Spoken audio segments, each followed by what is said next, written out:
Hi friends, welcome to Kausalya boutique. ఈరోజు వీడియోలో chest 38 అండి, వేస్ట్ 33, ఆమ్ హోల్ వచ్చేసరికి 8.5, 8.5, చెస్ట్ 38, వేస్ట్ 33, ఆమ్ హోల్ వచ్చేసరికి 8.5, లెంత్ వచ్చేసరికి 14.5 అండి. దానికి 3.5 ఇంచి కలపండి, పైన 1/2 ఇంచి, కింద 1/4 ఇంచి అనమాట. 15.5 మార్క్ చేయండి. కొంచెం దూరంలో సేమ్ ఇదే విధంగా మార్క్ చేయండి, ఓకేనా. ఒక లైన్ డ్రా చేయండి. ఈ విధంగా లైన్ డ్రా చేస్తే షోల్డర్ కుట్టి ఇక్కడే పడాలండి. మనం రెండో లైన్ డ్రా చేసాం కదా, ఇక్కడే పడాలి, ఓకేనా. 38/4 అంటే 9.5. 9.5లో నుంచి 1 ఇంచ్ తీస్తే వచ్చేది 8.5. ఆమ్ హోల్ 8.5 రావాలి, ఓకేనా. అందరికీ ఇదే వస్తుందా అని అడుగుతున్నారు. అందరికీ ఇదే రాదండి, ఒక్కొక్కరికి ఒక్కోలాగా మారుతూ ఉంటుంది. బాడీ స్ట్రక్చర్ మారిందంటే షోల్డర్ 5.5 పెట్టండి, ఆమ్ డౌన్ 6 పెట్టండి, ఓకేనా. కొంచెం దూరంలో మళ్ళీ 6 పెట్టండి. లైన్ డ్రా చేయండి. ఈ విధంగా చేయండి. షోల్డర్ జారకుండా కొంచెం ఏజ్డ్ వాళ్ళకి నెక్ కూడా డీప్గా పెట్టినప్పుడు ఎలా కట్ చేసుకోవాలో క్లియర్గా చెప్తానండి. చెస్ట్లో ఒక పార్ట్ అంటే 9.5, 1.5 ఖర్చు. షోల్డర్ 5.5 పెట్టాం కదా, చెస్ట్ లైన్లో కూడా 5.5 మార్క్ చేయండి, ఓకేనా. ఒక లైన్ డ్రా చేయండి. ఈ విధంగా కార్నర్లో 1.5 మార్క్ చేయండి. నడుము సైజు 30 కంటే ఎక్కువ ఉంటే 1.5 మార్క్ చేయాలి. ఈ విధంగా స్కేల్ తీసుకుని ఒక లైన్ డ్రా చేయండి. ఆమ్ హోల్ ఈ గీత మీదే మెజర్ చేస్తే 8.5 రావాలి. వస్తే వెరీ గుడ్. ఇలా రావాలి, ఇలా వస్తేనే కరెక్ట్ అండి. 8.5. వేస్ట్ 33 అంటే 1 పార్ట్ 8.5, 1 ఇంచ్ డాట్స్, 1.5 ఖర్చు, ఓకేనా.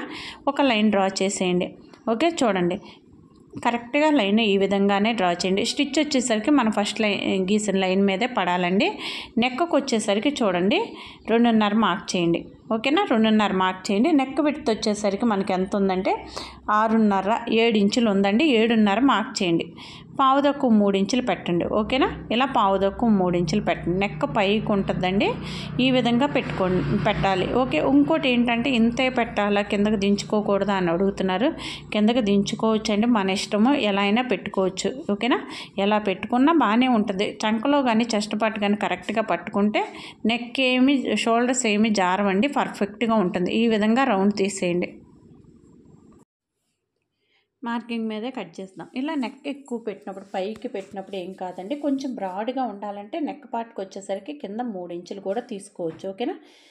ఇలా ఈ విధంగా మార్కింగ్ మీదే కట్ చేయండి. స్ట్రైట్గా లైన్ ఉందని అలా వెళ్ళొద్దు. అలా వెళ్తే ఏమవుతుందంటే మనకి నెక్స్ట్ పార్ట్ అయితే ఏదైతే ఉందో, మనం హ్యాండ్స్ ఫ్రంట్ పార్ట్ తీసుకోవాలి కదా, అతుకులు పడుతూ ఉంటాయి, జాయింట్ పడుతూ ఉంటుంది. అలా పడకుండా ఉండాలంటే ఇలా కట్ చేసుకోవాలండి. 90 పాయింట్స్ లేదా 80 పాయింట్స్ అయినా సరిపోతుంది. నీట్గా తడిపేసి ఆరబెట్టుకుని ఐరన్ చేయండి. ఐరన్ చేస్తే మనం స్టిచ్ చేసేటప్పుడు కూడా చాలా బాగుంటుంది. స్టిచ్ చేయడానికి కూడా కన్వీనెంట్గా ఉంటుంది అనమాట అలా చేయడం వల్ల, ఓకేనా. కొత్త వాళ్ళు అయితే క్లాత్ని తిప్పుకోవద్దండి, తిరగండి. క్లాత్ చుట్టూ తిరగడానికి ట్రై చేయండి. జరిగిపోతుంది, సరిగ్గా రాలేదు అని చెప్తున్నారు ఎక్కువ, ఓకేనా. అలా చేయండి, ఓకే. చూస్తున్నాం కాబట్టి ఎక్కువ ఎలాంటి మిస్టేక్స్ ఏం చేస్తున్నారో చెప్పగలమంటే కరెక్ట్గా తీసేయాలన్నమాట. నెక్ పార్ట్ కూడా కరెక్ట్గా తీసేయండి. 2 లేయర్స్ ఏదన్నా పెట్టుకుని మీరు 2 బ్లౌజులు ఒకేసారి ఎట్ ఏ టైం కట్ చేద్దాం అనుకుంటే ఒక గుండు పిన్ పెట్టుకోండి. మీకు అలవాటైపోయింది అనుకుంటే ఓకే, మీకు ఎలా కన్వీనెంట్గా ఉంటే అలా చేయండి. ఒక్కొక్కసారి ఏంటంటే కింద లేయర్ జరిగిపోతూ ఉంటుంది అనమాట. చంకలో కాట్ పెట్టండి, ఓకేనా. చంకలో కాట్ పెట్టేసి వీల్ తీసుకుని వీల్ మార్క్ చేయండి, ఓకే. వీల్ మార్క్ చేసుకుంటే మనం సైడ్ జాయింట్ చేసేటప్పుడు ప్లస్ మార్క్ కరెక్ట్గా వస్తుంది అనమాట మనకి. ఎందుకు వస్తుంది అంటున్నానంటే, హ్యాండ్ జాయింట్ చేసినప్పుడు కొంచెం 1/2 ఇంచ్ పెడతాము మనం. నెక్ పార్ట్ బ్యాక్ పార్ట్లో కూడా 1/2 ఇంచ్, మనం ఏది తీసుకున్న 1/2 ఇంచ్ కరెక్ట్గా స్టిచ్ చేసినప్పుడు ఏంటంటే కరెక్ట్గా వస్తుంది. మీకు ఇంకా ఏంటంటే ఇలా ఫోల్డ్ చేసి సెంటర్ కాట్ పెట్టేసేయండి, ఓకేనా. ఈ విధంగా పెట్టేయాలి, ఓకే. చూడండి, ఇప్పుడు ఎంత పెట్టాలి అనేది ఒక డౌట్ కూడా వస్తుందండి. 4 ఇంచులు లేదా 4.5 ఇంచులు పెట్టండి, ఓకేనా. చూడండి, డబుల్ ఫోల్డ్ ఉంది కదా, మళ్ళీ డబుల్ వేయండి. 4 లేయర్స్ రావాలి. ఒక లైన్ డ్రా చేయండి. కింద ఎడ్జెస్ సమానంగా ఉన్నాయా లేదో చెక్ చేసి ఒక లైన్ డ్రా చేయండి. ఇది చూడండి, ఇలా చేసినప్పుడు 2 కంటే ఎక్కువ బ్లౌజ్, 1, 2 ఇలా చేయాలండి. అంతకన్నా ఎక్కువ ఉన్నాయంటే లోపల లేయర్ అనేది తగ్గిపోతూ ఉంటుంది, పై లేయర్ అనేది పెరిగిపోతూ ఉంటుంది అనమాట.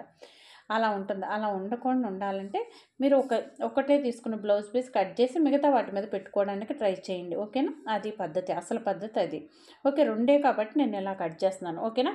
హ్యాండ్ లెంత్ వచ్చేసరికి 8.5 అండి. దానికి 3.5 ఇంచ్ కలపండి, ఓకేనా. 9.5 మార్క్ చేయండి. ఆమ్ డౌన్ వచ్చేసరికి 3.5 మార్క్ చేయండి, ఓకేనా. కొంచెం దూరంలో సేమ్ ఇలాగే మార్క్ చేయండి.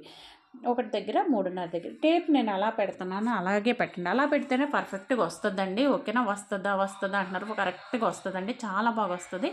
ఫీడ్బ్యాక్ కూడా చాలా బాగా ఉంటుంది. ఆమ్ హోల్ వచ్చేసరికి 8.5 అనమాట, 1.5 ఖర్చు మార్క్ చేయండి, ఓకేనా. హ్యాండ్ లూజ్ వచ్చేసరికి 5.5 అంటే పావుదొక్కు 6 మార్క్ చేయండి. ఓకేనా. ఈ విధంగా మార్క్ చేయండి. 1.5 ఖర్చు మార్క్ చేయండి. ఓకే. ఇలా మార్క్ చేసేసి లైన్ క్రాస్గా వస్తుంది చూడండి. ఒక్కొక్కసారి మనం హ్యాండ్ని బట్టి కూడానండి మనం కరెక్ట్గా తీసామా లేదా అనేది కూడా చెక్ చేసి చెప్పొచ్చు. ఎందుకు అంటే మనకి ఎలా ఉంటుందో ఒక ప్రొసీజర్ తెలిస్తే మనకి ఈజీగా అర్థమవుతుంది అనమాట. ప్రతిదీ కూడా మీరు చెప్పారని చేయకుండా అసలు ఆలోచించడం మొదలు పెట్టండి. అప్పుడు ఈజీగా ఉంటుంది. ఓకేనా. ఒకసారి చూపిస్తాను 8:30 వచ్చిందా లేదా చెక్ చేస్తాం. ఓకేనా. ఇలా రావాలి మనకు కరెక్ట్గా 8:30 వస్తే మీరు అడుగుతున్నట్టు ప్లస్ మార్క్ రావట్లేదండి అంటున్నారు.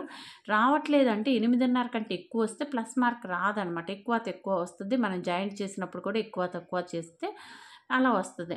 ప్లస్ మార్క్ రాదు. ఎక్కువ తక్కువ వస్తుంది.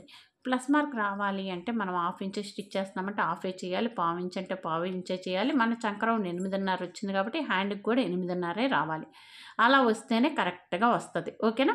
చూడండి చంకలో కాట్ పెట్టేసేయండి. సెంటర్ కాట్ పెట్టండి. ఓకేనా. ఈ విధంగా కాట్ పెట్టేసేయండి. ఓపెన్ చేసి ఒకసారి వీల్ మార్క్ చేసేసి ఓపెన్ చేయండి. ఓకేనా. ఈ విధంగా వీల్ మార్క్ చేయండి. సైడ్ జాయింట్ చేసేటప్పుడు మనకి స్టిచ్ ఇక్కడే పడాలి. ఓకేనా. పర్ఫెక్ట్గా వస్తుంది. చూడండి ప్రతిదీ కూడా లేట్ అవుతుంది అనుకోవద్దు. సగం సగం చూస్తున్నారండి. అలా సగం సగం చూడొద్దు. చూడటం మానేసేయండి. ఓకేనా. అంత ఇబ్బందిగా అనిపిస్తే చూడటం మానేయండి. లేదా సగం ఈరోజు చూస్తే సగం అన్న అలా చూడండి. కానీ అంతేగాని స్కిప్ చేసుకుంటా చూస్తే ఏమీ రాదండి. హాఫ్ ఇంచ్ లోతు తీసేయండి. హాఫ్ ఇంచ్ లోతు తీయాలా అని అడుగుతున్నారు. హాఫ్ ఇంచ్ లోతు తీయాలండి. హాఫ్ ఇంచ్ కంటే ఎక్కువ తీస్తే ఏమవుతుందంటే మనకి చంక్ పార్ట్లో కొంచెం కిందకి దిగిపోద్ది అనమాట. ఒకవేళ తక్కువ తీస్తే ఏమవుతుందంటే ఉగ్గుల్లాగా ముడతల్లాగా వస్తాయి. చంకలో అసలు లోతే ఎందుకు తీయాలి, తీయకపోతే ఏమవుతుంది అని అడుగుతున్నారు. బ్యాక్ పార్ట్ మనకి ఎక్కువ ఉంటుంది. ఓకే. మళ్ళీ చెప్తానండి. అది ఫ్రంట్ నెక్ వచ్చేసరికి 6.5 మార్క్ చేయండి. ఓకేనా. చంకలో తీసేయండి. యాజ్ టీజ్గా ఎలా ఉందో అలాగే తీసేయండి. ఓకే. ప్రతిదానికి ఒక లెక్క ఉంటుందండి. ఆ లెక్క ప్రకారం వెళ్ళాలి. ఎందుకు వెళ్ళాలి అనేది కూడా తెలియాలి. పెట్టమన్నారు పెట్టేస్తున్నాం అంటున్నారు. ఇంతే పెట్టమన్నారు అంత పెట్టమన్నారు అని నన్ను అడుగుతున్నారండి చాలా వరకు. అలాంటప్పుడు కుదరదండి. ప్రతిదానికి ఒక లెక్క ఉంటుంది ప్రొసీజర్లు. ఇప్పుడు వీళ్ళకి 6 పెట్టాలా 6.25 పెట్టాలా అనేది కూడా మెయిన్ ఇంపార్టెంట్ అనమాట. ఫ్రంట్ నెక్ 6.25 పెట్టాలి. ఎందుకు పెట్టాలంటే ఏజ్డ్ వాళ్ళు కొంచెం పైకే వేసుకుంటారు. ఓకేనా. అందుకు పెట్టాలి. ఓకేనా. ఇప్పుడు లెంత్ వచ్చేసరికి ఫ్రంట్ లెంత్ వచ్చేసరికి 9.5. చెస్ట్లో ఒక పార్ట్ 38 చెస్ట్ అంటే 1 పార్ట్ 9.5 1.5 అక్కడి నుంచి 2.5. ఓకేనా. 13.5. ఓకే. ఒకసారి చూడండి 9.5 చెస్ట్లో ఒక పార్ట్ చెస్ట్ 38/4 అంటే 9.5 1.5 2.5 సేమ్ యాజ్ టీజ్గా అవే పెట్టేయండి. 6.25 దగ్గర పెట్టేసి 9.5 1.5 2.5. ఓకేనా. ఈ విధంగా మార్క్ చేయండి. లైన్స్ డ్రా చేయండి. చెస్ట్ 38 అంటే 38/10 10వ భాగం ఏం లేదండి. మధ్యలో చొక్క పెట్టండి. ఓకేనా. 38 3.8 దానికి పావు ఇంచు ఉక్సులు పట్టి కాజా పట్టి కలపండి. అంటే పావు తక్కువ 4 4 అటు 1.5 ఇటు 1.5 మార్క్ చేయండి. ఓకేనా. 4 పెట్టేసి ఇటు 1.5 ఇటు 1.5 మార్క్ చేయండి. ఈ విధంగా మార్క్ చేయండి. చూడండి ఇప్పుడు కింద డాట్గా సమానంగా మార్క్ చేయండి. చంకలో వీల్ మార్క్ చేసి పెట్టాం కదా. ఒక హాఫ్ ఇంచ్ లోతు తీయండి. ఓకేనా. ఈ విధంగా లోతు తీయండి. చాలా బాగా చెప్తున్నారు అంటున్నారండి. నాకు కూడా హ్యాపీ. నేను చాలా బాగా చెప్తాను. యూట్యూబ్లో ఎవ్వరు చెప్పని కూడా నేను చెప్తాను. ఎందుకంటే అవన్నీ తెలుసుకుని ఎలా చేయాలి ఎందుకు చేయాలి ప్రతి దానికి ఒక సొల్యూషన్ ఉంటుంది. కింద నుంచి 2 ఇంచులు పెట్టేసి ఇలా కర్వ్ తీసేయండి. ఇలా షేప్ వస్తే పర్ఫెక్ట్గా ఉంటుందండి. ఓకేనా. Shape main important. బాడీలో చెస్ట్ పార్ట్లో కరెక్ట్గా చెస్ట్ కిందకే షేప్ బెల్ట్ రావాలి. అలా రావాలి అంటే ఇలా పెట్టాలి మనం. చెస్ట్లో ఒక పార్ట్ 1.5 2.5 ఎక్కువ ఉన్నప్పుడు మళ్ళీ మారుస్తాం, తక్కువ ఉన్నప్పుడు మళ్ళీ మారుస్తాం. చిన్న చిన్న అడ్జస్ట్మెంట్స్ ఎందుకు చెయ్యాలి, ఇంతే పెట్టాలి, అందరికి ఇలాగే పెడతారా అని అడుగుతున్నారు. అందరికి ఇలా పెట్టమండి.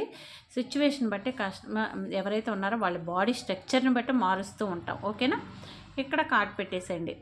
ఇక్కడ కూడా కాట్ పెట్టేసేయండి. ఓకేనా. ఈ విధంగా కాట్ పెట్టేసేయాలి. ఉక్సులు పట్టి కాజు పట్టి వైపు కూడా కాట్ పెట్టేసేయండి. చంకలో లోతు తీయాలి. మనం లోతు మార్క్ చేసాం కదా చంకలో, ఆ మార్కింగ్ చేసిన దగ్గర కట్ చేసేయండి. కదిలిపోతుంది కాబట్టి గుండు పిన్ పెట్టేసుకోండి. ఇలా ఎక్కువ లేయర్స్ ఉన్నప్పుడు కదులుతూ ఉంటుంది. ఒక గుండు పిన్ పెట్టుకుంటే కదలకుండా ఉంటుంది. ఓకేనా. ఈ విధంగా చంకలో తీసేయండి. అదే అడుగుతున్నారు. చంకలో ఇలా తీయపోతే ఏమైందంటే చెస్ట్ పార్ట్ నుంచి మనకి పై నుంచి వెళ్తుందండి. అక్కడ ఎత్తుకోండి కిందకి వెళ్ళేసరికి డౌన్గా ఉంటుంది. అలా ఉన్నప్పుడు ఇలా డాట్ వేస్తే పర్ఫెక్ట్గా వస్తుంది అనమాట. డాట్ వేయడానికి రీజన్ అది. చంకలో డాట్ ఎందుకు వేయాలని అడుగుతున్నారు. చంకలో డాట్ వేయాలి అంటే మనం అక్కడ ఎత్తుగా వెళ్ళి అక్కడ లోపలికి దిగిపోవడం వల్ల అలా ఉన్నప్పుడు మనం డాట్ వేస్తే అక్కడ లూజు, అక్కడ హాఫ్ ఇంచ్ లోతు తీస్తాం. తీసిన దగ్గర ఎక్కువ వస్తుంది కదా. ఆ హాఫ్ ఇంచ్ని ఇక్కడ డాట్ రూపంలో కవర్ చేస్తాం అనమాట. అది జరుగుతుంది. ప్రతిదీ తెలుసుకోవాలండి. చిన్న చిన్న టిప్స్ ఉంటాయి ప్రతి దానిలో ఉంటాయండి. అది ఎందుకు వచ్చింది, ఎలా వచ్చింది అనేది తెలుసుకోవడమే మెయిన్ ఇంపార్టెంట్ అనమాట. అప్పుడు మనం ఎప్పటికీ పని మర్చిపోం. ఇక్కడ చూస్తాం, ఇంకో చోట చూస్తాం, అది చూస్తాం, ఇది చూస్తాం, అది ఇది కలిపి చేసేస్తాం. షేప్ బెల్ట్ 3, 3, 3.5, 3, 3.5 తీసుకోవాలండి. 4 దగ్గర 3 తీసుకోవాలి. తీసుకుని ఇలా అడ్జస్ట్ అయ్యిందా లేదా చెక్ చేసుకోవాలి. ఓకేనా. Thank you for watching.